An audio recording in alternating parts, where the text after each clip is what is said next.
You're listening to Medscape's In Discussion series on multiple myeloma, a podcast where thought leaders and clinical experts share their diverse insights and practical ideas for optimizing patient care. This series is hosted by Dr. Joseph Mikhael, Chief Medical Officer of the International Myeloma Foundation and Professor at TGen City of Hope Cancer Center. Relevant disclosures can be found with the episode show notes on medscape.com. The topics and discussions are planned, produced, and reviewed independently of advertisers. This podcast is intended only for U.S. healthcare professionals. Hello, my name is Dr. Joseph Mikhael, and welcome to Medscape In Discussion Multiple Myeloma. Today, we're talking about future therapies in multiple myeloma. You know, I've had the privilege of being involved in myeloma and myeloma research for over 20 years now. And I have to say, I don't know if there has been a more exciting year in myeloma research than where we are right now. We think of immunotherapy being huge in cancer in general, but in multiple myeloma, it has really changed the way we think about this disease and indeed treat it. We've already seen monoclonal antibodies and antibody drug conjugates and even CAR T-cell therapy make its way into the treatment paradigm for multiple myeloma. But today, we're going to look a little bit into the future and to see what is coming. And I can't think of a better guest to join me to discuss the future of multiple myeloma than a world expert in myeloma and also a very dear friend, Dr. Nina Shah, who is a professor of clinical medicine in the Department of Medicine at the University of California, San Francisco. Nina, always a pleasure to share the mic with you. Thank you so much for having me, Joe. Oh, it's a pleasure. Nina, I mentioned that you are well poised to have this discussion because you have been a huge part of a lot of the clinical trials and a lot of the efforts that are going on right now in the future of myeloma care. And I want to start by just thinking about actually a patient I saw in clinic today, where this patient came to me and as one of these patients who, and of course, I very strongly encourage this, if they were online reading about myeloma, they had gone to myeloma.org and various other places to learn about what this disease is. And she said to me, which I thought was an interesting question, she says, I know that I'm still early in my treatment now, doc, but in the future, do you think I'm going to get a CAR T-cell therapy or do you think I'm going to get a bispecific therapy? And with that in mind, I'd like us to talk a little bit about it. We've talked about CAR T-cell therapies as being part of our current standard, although at the end of this discussion, I'd like to see what you think about the future of CAR T-cell therapies. But in the short term, possibly even in the next few months, we may have our first bispecific therapy approved. And first of all, Nina, for our audience who's listening, maybe can you just give us a quick primer? What are these bispecifics and how do they work? Yeah, you've brought up some really, really good points. And I think bispecifics are poised to change the way we approach myeloma patients in some regard. So for background information, bispecific T-cell engagers are just that. They're a molecule that's off the shelf. So it's a key criteria here, off the shelf. And one part of it binds to an antigen or a protein on the surface of the target cell, in this case, a myeloma cell. And the antigen often can be BCMA, or there are others that we can talk about. And then the other part of it binds to CD3 on the T cell. So it's a way to bring the T cells, the patient's own endogenous T cells, together with the tumor cell, sort of to make them proximal to each other. As I always call it, the e-harmony of immunotherapy and multiple myeloma, bringing the two things together so that the T cells can have effective effector response towards the target cell. So it's sort of an e-harmony gone bad because that T cell is not exactly going to love on the myeloma cell, right? No, it's designed to kill the cell. I could go into it, but I won't. Oh, that's great. And I think a point you made that is particularly important before we dive into what we've seen in results of the bispecifics. The fact that you mentioned that it's off the shelf, one of the exciting things we've seen with the introduction of CAR T-cell therapy into the clinic is that we have really unprecedented response rates, both in depth and duration of that response, albeit with some toxicity that we discussed, of course. But a lot of patients just don't get access to CAR T geographically, or even because of their frailty or inability to receive some of the chemo. Now, how important is that off-the-shelf concept that you can just deliver this? And while we're talking about that, where do we deliver this? Do patients still need to be admitted for bispecifics right now? Yeah, these are really good points because although I did say the term off the shelf, it's sort of off the shelf with an asterisk. And what I mean by that is that when and if this becomes available, which we hope it will this year, people would be able to order this. Doctors can order this and have it infused. However, it is true that there's a 60 to 80% chance that the person will have cytokine release syndrome or CRS. Remember, this is a T cell engaging therapy, and so we expect that. And the CRS tends to be very minimal, grade 1 or 2, and very manageable by tocilizumab and or steroids. And we've become accustomed to doing that in the clinical trials. That being said, because there's a chance of 60 to 80% of this happening, it's important for patients who are going to get this to be monitored in somewhat of a setting. So it's either going to be something that's a very nice outpatient setting that has easy access to inpatient admission if necessary, or maybe the first 1 to 2 doses, including step-up dosing, would be done as an inpatient. And so for this, there is that extra step where there might be a referral to a specialty center or maybe an admission to a hospital, but one extra step that isn't completely off the shelf, but you can get this without having to plan for things like cell collection, apheresis, et cetera, which you do have to plan for example, with CAR T cell. I got you. So for the community oncologists listening today, this isn't just another monoclonal antibody where there's a potential for infusion reaction. This infusion reaction or this reaction, the cytokine release syndrome, obviously is significant enough that it may require hospitalization. And so I know right now all of the protocols mandate admission to hospital for at least the first, if not the first 2 doses. But maybe in the future, do you think there's a possibility of developing a bispecific or having a regimen such that patients can be given this entirely in the outpatient setting? Yeah, I think that that's actually sort of the next phase of bispecific research. So right now we have research looking at just the raw efficacy and safety of these agents, which has been remarkable. But the next phase is how do we make this a real world option for patients, not just having them at a very specific centralized academic centers. Not a lot of patients can get access to that, or even a hospital connected with a large cancer center in the community. That's not always possible. What I think is the next wave for us to develop as myeloma specialists is a way to have a workflow for these patients to get this in the community. One of the things that we've been thinking about, even in our own practice, is it possible that patients could get this as an outpatient and potentially just take 1 dose of low dose dexamethasone after the first fever, manage it at home, and the next day come in to be monitored. So it would allow for patients to sort of not have to be admitted. And we really want to test this to see if we can have the same outcomes, the same good efficacy outcomes that we've seen in the initial trial. So these are all the things that we hope that get studied so that we can provide more information, not just to the patients on clinical trials, but the patients who will receive this in the community in the future. Yeah, I think that's such a critical point, right? Because if one of the barriers to CAR T is, having to go into a larger center, get the apheresis, wait 4 weeks, be reinfused, have the chemo before the reinfusion, this would be ideal if we could give it out in the community. I see a lot of education on CRS coming in the near future. And hopefully, as we get better at managing CRS, even though you said 60, 80%, such a small fraction of them have higher grades of CRS2 or maybe rarely 3.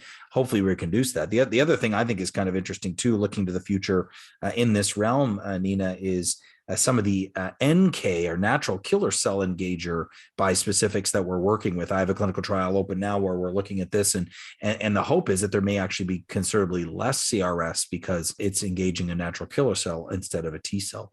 But so we've talked about sort of the modality of it. Let's talk about the brass tacks here. For many years in myeloma, in if you will, the triple class refractory space, where people have seen proteasome inhibitors, immunomodulatory drugs, and monoclonal antibodies, we've seen very great drugs approved with response rates, pretty much between 25 and 30-ish%. We talked about almost tripling that with CAR T cell therapy, but talk to me about how effective these bispecifics are. Are they in that 25 to 30% ballpark, or are we going higher than that? Yeah, this is another remarkable thing about bispecific T cell engager therapy, which is that it's having response rates somewhere 60 to 80%. So I always say 60 is the new 30, and that's true because we're talking about single agent activity, no combination therapy. And in phase 1 trials and in the RP2D expansion cohorts, we're seeing 60 to 80% response rates and some deep response rates and sustained MRD negativity. So these are all sort of getting to the top of trying to get really good deep responses for myeloma patients, which we hope will be reflected in an extended duration of response, although we don't have all of that data available yet. So we are talking about just a new era of therapeutics that really raises the bar for what we would expect in this very heavily pretreated setting. So a little early to talk about the longevity of those responses, but obviously, pretty impressive depth of response. Now let's talk a little bit about the fact that, even for those of us in the field, it's hard to keep track of them all. As I figure, we have at least 10 that have been presented at scientific meetings and a whole series of others that are being developed. But when you look at this whole glut of bispecifics, and Nina, how do you divide them up in your head? Do you go by target? Do you go by frequency of use? How do you make sense of all of these bispecifics? Yeah, it's a really interesting thing. It makes for a really nice table, as you can imagine. The first thing I think about is the target. So most of these that have been presented so far are targeting BCMA or B cell maturation antigen. And so we'll put that aside for 1 second. And then there are 2 other targets that have been explored for bispecifics. One of them is the GPRC5D, and then another one is FcRH5. So those are sort of in a separate category. Now, when you think about the BCMA bispecifics, differentiating between all of them is difficult because they're all doing pretty well. They are all fairly safe with actually very minimal neurotoxicity. We didn't talk about that, but it's actually very minimal. So this makes all of them feel they're kind of on the level playing field. What differentiates each from another are things like route of administration and frequency of administration. And so we know that some of them are subcutaneous, which some people like. They don't want to get an IV, and others are IV, but maybe less frequent. What I think is going to be interesting is that if we really get a long-term duration of response for these very effective agents, I think people are going to stop wanting to come every week, right? They want to do something else. The whole point of these therapies is to extend life and people to have life, not just extended life, right? So they don't want to be going to their oncologist office every week. So I actually think that there's going to be a nice play for those that can extend the interval in between the infusions, just because that's more sort of what we've been used to with myeloma therapies, for example, with anti-CD38 antibodies. So patients might want to get a port and just get IV therapy every 3 weeks. We'll see what happens. But that's sort of it's the logistics, I think, that's going to differentiate them. Yeah, and I guess I'm taking time to sort out. And I know some of them are looking at sort of a more intensive treatment early on. Yes. Kind of like we're doing with some other CD38s now, and then backing off with time. I think that will be an important phenomenon. Well, while we're still on the bispecifics for just a little bit longer, help me understand. You mentioned the 3 different targets, and I know it feels like we've got license plates here for targets: GPRC5D, FcRH5, BCMA. In your mind and thinking, if you have a patient that has had BCMA targeted treatment, maybe with belantamab, or maybe even with CAR T, with ide-cel or cilta-cel, and they're now progressing, what do you think about going from BCMA to BCMA? That's a great question because we don't have all the data. And I commend a lot of the investigating authors for looking into these pre-BCMA or prior BCMA treated cohorts. And there are some now on the various BCMA bispecifics. And what we know is that people who have been treated with anti-BCMA agents may still respond to BCMA-directed therapy. That is, there's not necessarily a loss of BCMA on the target. That's not always true, but there are cases where, or a lot of cases where patients still have BCMA and can change modalities, for example, CAR T to bispecific T-cell engager in order to get efficacy. That being said, if someone had progressed after a BCMA-directed CAR T-cell therapy, especially if it's been a long time, I probably would consider targeting GPRC5D, for example, with talquetamab, which is also a T-cell engaging bispecific therapy. So it's a little bit dealer's choice. The talquetamab data and the cevostamab data, which cevostamab targets FcRH5, did have cohorts, like around 20% here and there, that did have prior BCMA therapy. So I like to look at that data and see what it is, small numbers, but at least it helps us to understand beyond BCMA what we may do for these patients. Yeah, I think that's really important as we go forward to understand that BCMA resistance, as it were, a little bit better. It seems to be not as dramatic as, you wouldn't go immediately from one CD38 to another. I think we've shown that pretty unequivocally, but with BCMA, there may be less of that. More BCMA may stick around, as it were, after a BCMA therapy. So overall, thinking about these bispecifics, it sounds like this is going to be a big wave, or maybe multiple waves over the next several months to years, even hopefully months. Hopefully within several months, we will have access to a bispecific therapy, which from your estimation sounds like initially will still require admission to hospital, but with time can be delivered in an outpatient setting.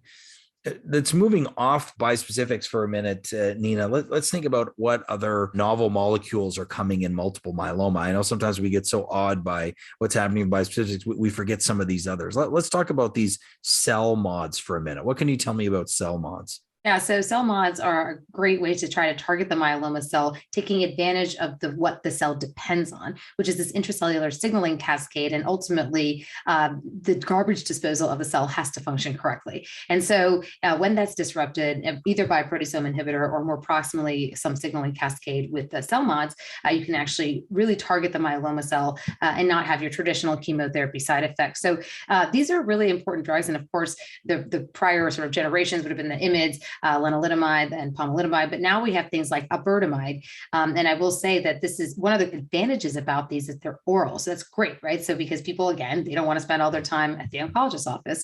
And we've seen now data from the iberdomide studies with the iberdomide combination with dexamethasone, again, kind of in that 30% response rate, old school response, but still there. And a lot of people were very heavily pretreated in those trials. I want to point out that the toxicity data in that trial is actually very good. And the anecdotal toxicity reports from the investigators is encouraging for anybody who's used long-term lenalidomide. It can be a little bit difficult for the patients to stay on it. And if we could find an IMiD that works in lenalidomide resistant patients and is well tolerated with not as many low blood counts, diarrhea, fatigue, et cetera, I think that would be a real win for our patients. So I'm looking forward to seeing what iberdomide does. There's data to combine iberdomide with daratumumab or bortezomib. Those are sort of the next phase trials that are already reading out now. And then I think there's this possibility of having iberdomide now after CAR T cell therapy, which is the plan for a lot of trials.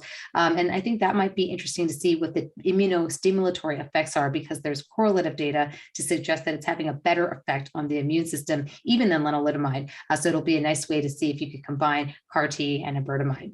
Oh, that's fantastic. I mean, it's quite striking, isn't it? We're going from this one extreme of, CAR T cell therapy with all of the complexity of the process and even bispecifics to just, a straightforward pill, like with these CELMoDs. And I always think of, in a disease we've yet to cure, and a disease that can present in so many ways from extremely aggressive to less aggressive, it's really nice to have different tools in the toolbox. And so I think CELMoDs will have a place. There will be that time where people will want just a relatively straightforward pill. And as you've said, with less toxicity than we've perhaps seen before in the IMiDs, that could be really attractive. Have there been other molecules that you've had an eye on? I know that there have been a couple of interesting presentations of modakafusp. I know sometimes it's hard to pronounce that, but you're too young, but I'm old enough to remember the early days of myeloma where we used interferon, and now it seems like they've brought back interferon to the world of myeloma in this modakafusp. But what do you think about it? Yeah, I mean, it is a new way to do, it's basically targeted delivery of cytokine, right? And this is something that, because they take advantage of the CD38, and this is something that is really putting together our ideas of targeting plus our ideas of immunostimulation. And they did have some very nice data this year presented at ASH, which suggested that there could be responses, again, in the 2030s, the early response rates. But I think this is something that we could think about as far as combining with other therapies as well. Again, with these immunostimulatory sort of therapies, the cytokines, even the CELMoDs, we have a chance maybe to think about them not just as their own drug, but could they be a good partner for the existing awesome immunotherapies like CAR Ts and bispecifics? And we may eventually, my hope is to go into a steroid-free zone with combining all of these things, because it tries to limit the drug that a lot of patients just hate. Yeah. Oh, I agree with you. I was having a conversation today with a patient about how I joke and say I want to change the name of the myeloma service to the dexamethasone reduction service, because we so often have to do that. I tell patients, like, booster rockets on the shuttle, really good for initial, but we want them to go down, and I guess it raises the issue, obviously, of the quality of life of the patient. One of the real draws to CAR T is this one and done like concept, where patients can have their treatment and then go off all treatment. And our ultimate goal, I think, is really to find a way to get people off all treatment. And I'm hoping that some magic combination of all of these different things that we've described with the big guns of CAR T and with other treatments like the bispecifics and something as simple as these oral medications, like CELMoDs or something like modakafusp could give us that sweet spot where we can get the disease down long enough and deep enough so that patients can come off treatment. Well, before we wrap up, Nina, there's a third area I want to think about. We've talked about bispecifics. We've talked about some of these novel molecules. And I know we already have CAR T available in myeloma, but as with any great modality, this is still the early voyage of CAR T. How do you see the future of CAR T therapy? Not so much using the ones we have now, maybe in earlier lines. We had some of discussion about that earlier, but what do you see about other forms of CAR T? Are we going to be using CAR Ts that don't only target BCMA? Are we going to be using CAR Ts where we don't have to collect T cells from the patients? Could that holy grail of off-the-shelf CAR T be something that's actually real? What is your take on that for the future? Yeah, I think in response to your first question, I think there are CAR Ts being developed, not just against BCMA, and particularly the GPRC5D CAR T is being developed both by an industry partner, but also Memorial Sloan Kettering with their investigator-initiated study, which actually had a very good amount of pre-BCMA people that had been treated with BCMA therapies before. So we got some nice data from them, and it seems to be well tolerated, which is great. So I think this will be another option for patients. Maybe they've had a bispecific that targeted BCMA, and then they can go to a GPRC5D CAR, or vice versa. So that's one option. I think your point about this apheresis slot is so important. And a couple of years ago, I wouldn't have even thought about this allo CAR T, that it could be something that's a player. But I do think if we can get it right for allo CAR T off the shelf, it will be something that really, really is a competitor in the space. And the reason for that is that it eliminates that entire apheresis workflow, which is literally a workflow. You have to get patients in, they have to be there for a couple of days, they have all their testing. It's like going through the first part of the transplant with the stem cell collection, not exactly the same, but it takes up space. It takes up space that is, you can't replace that. It's Newtonian, right? You need that space. And it not only takes up space at your institution, but it also takes up space in the manufacturing side, which is from the industry partner. So that is limited. So you just can't make a bunch of CAR Ts and have them if they're autologous. So if allogeneic CAR T could be something that's safe, which I think can be done safely now that we have engineering strategies to take out the T cell receptor, but the challenge will be the efficacy. That is, those allogeneic CAR T cell therapies will have to come in and do every single piece of work that they can in that first 30 days when there's true lymphodepletion, because of course, as the patient's own immune system starts to grow back, there will be sort of this rejection likely of these CAR T cells. So we really hope that we can get better at target modification, or target discovery, I should say, to get the right target or target combinations to really have a deep response in that first 30 days so that we can ride that wave and yet not have to send the patient to apheresis. Gotcha. Oh, that's fantastic. I mean, I love the idea of having more ways to approach myeloma, right? Every patient is different. Every patient is unique, as we said. Sometimes we can do something as intense as a conventional CAR T. Other times we just want to use oral therapy. And it really seems like the future of myeloma is bright, that lots of things are coming. Well, Nina, I just really want to thank you for taking time with us today. It's always a pleasure to chat with you. In summary, we have seen a little glimpse into the future of multiple myeloma, that in the very near future, we're almost definitely going to have access to bispecifics, and it appears that several of them are in development and are on the way, whether they target BCMA, GPRC5D, or FCRH5. We're going to be able to use the principles that we have of CAR T cell therapy in a more easily deliverable way, and hopefully in a way with time that it can be done exclusively in an outpatient setting. We have other novel molecules like CELMoDs and modakafusp that may also have a significant role either by themselves or in combination with others.